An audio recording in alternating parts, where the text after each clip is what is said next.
Halo semuanya, Assalamualaikum warahmatullahi taala wabarakatuh. Jumpa lagi di channel Indra Edu.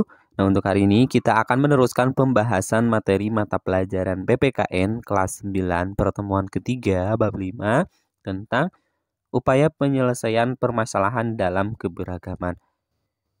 Nah, Bapak mengingatkan kembali bahwasanya di bab 5 ini ada namanya peta konsep. Nah, peta konsep tentang harmonisasi keberagaman masyarakat Indonesia itu dibagi menjadi 3 bagian.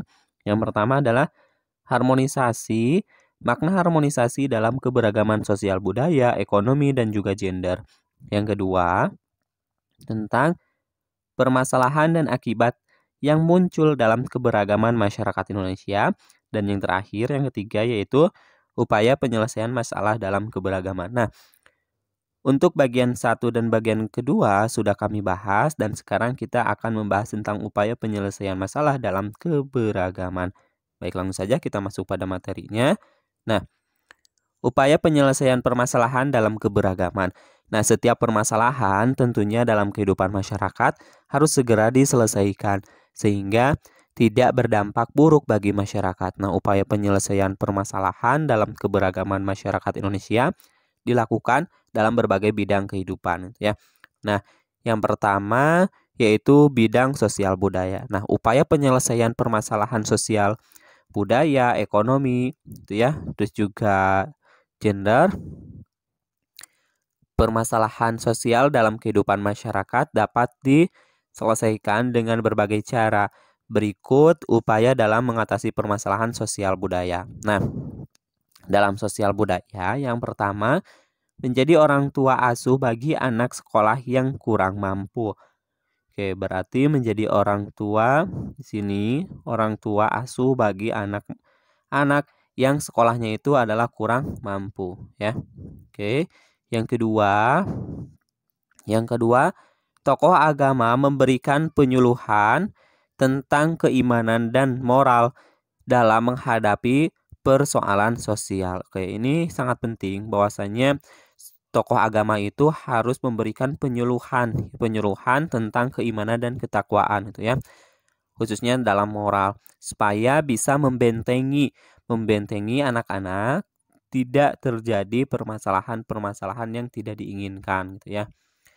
Oke, yang ketiga, para pengusaha dan lembaga-lembaga sosial kemasyarakatan lain ikut memberikan beasiswa. Oke, kan sekarang banyak anak yang putus sekolah. Nah, dengan adanya lembaga-lembaga atau pengusahaan yang memiliki rezeki lebih itu sebetulnya bisa memberikan beasiswa kepada anak-anak yang kurang mampu untuk melanjutkan sekolahnya. Oke, yang selanjutnya LBH atau Lembaga Bantuan Hukum dan Lembaga Sosial Masyarakat membantu dalam berbagai bidang dimulai dengan penyuluhan sampai bantuan berupa materi ya. Yang selanjutnya lembaga-lembaga dari PBB ya, Perserikatan Bangsa-Bangsa seperti UNESCO terus juga UNICEF dan WHO memberikan bantuan kepada pemerintah Indonesia untuk mengatasi masalah sosial yang ada di negara kita. Oke, lalu yang selanjutnya para dermawan yang secara pribadi banyak memberi bantuan kepada masyarakat sekitarnya berupa materi. Oke, ada lagi contoh yang lainnya dalam upaya mengatasi masalah dalam bidang sosial budaya yaitu organisasi pemuda seperti Karang Taruna yang ada di desa-desa atau yang ada di setiap kelurahan gitu ya, yang mendidik dan mengarahkan para remaja yang putus sekolah itu dan pemuda untuk berkarya dan berusaha mengatasi pengangguran. Oke, yang selanjutnya contoh lain upayanya yaitu perguruan tinggi melakukan pengabdian kepada masyarakat dengan memberikan berbagai penyuluhan. Oke, itu dalam bidang sosial budaya. Nah, yang selanjutnya dalam bidang ekonomi. Nah, dalam bidang ekonomi, yang pertama yaitu membuka lapangan kerja baru, serta memperluas jaringan ketenagakerjaan. Yang kedua, perlu adanya program KB, program keluarga berencana atau keluarga berencana agar mengurangi jumlah penduduk yang semakin berkembang pesat.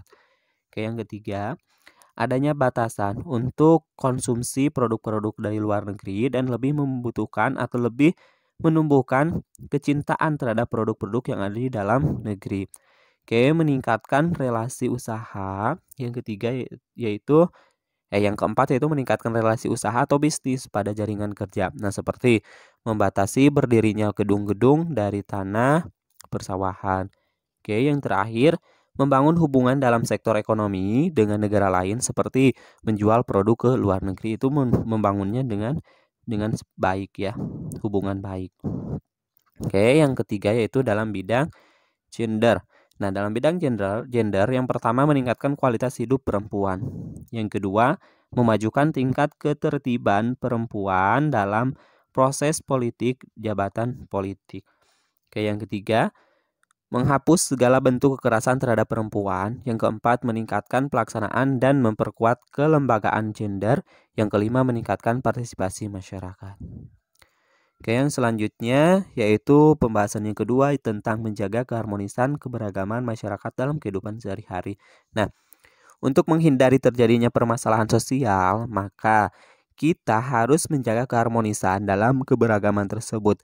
Berikut ada beberapa contoh sikap dalam menghadapi atau dalam menjaga keharmonisan dalam keberagaman. Yang pertama adalah dalam bidang sosial budaya.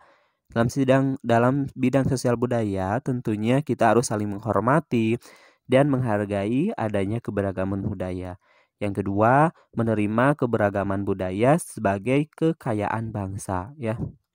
Yang ketiga, menjalin silaturahmi dengan saling mengunjungi dan melihat budaya daerah lain supaya kita lebih kaya akan pengetahuan tentang budaya kita dan lebih bersyukur, lebih mendekatkan diri kepada Allah Subhanahu wa taala bahwasanya negara Indonesia itu akan kaya sangat kebudayaan, sangat kaya akan kebudayaannya. Kayak yang keempat, yang terakhir tidak merendahkan budaya daerah lain.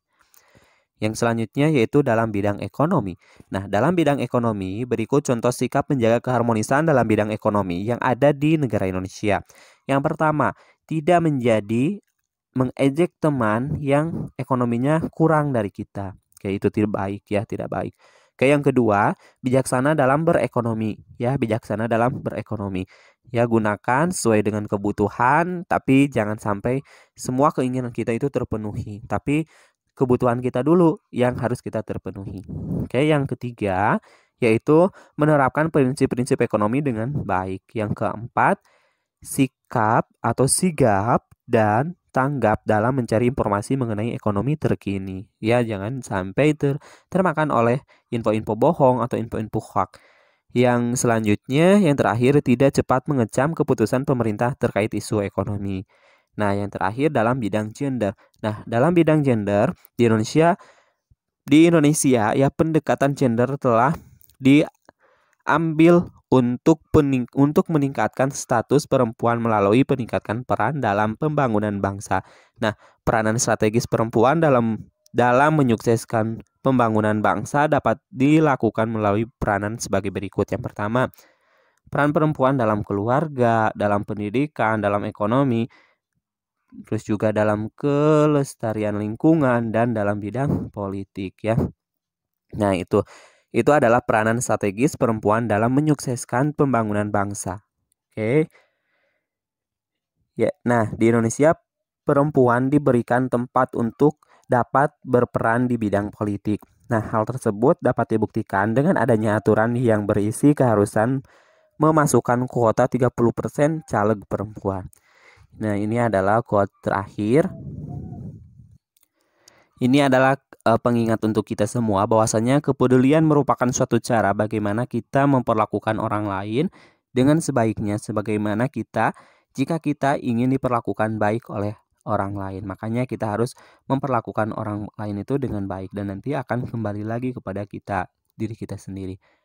Baik, sekian dan terima kasih. Sampai jumpa di video pembahasan selanjutnya. Kami akhiri. Assalamualaikum warahmatullahi wabarakatuh.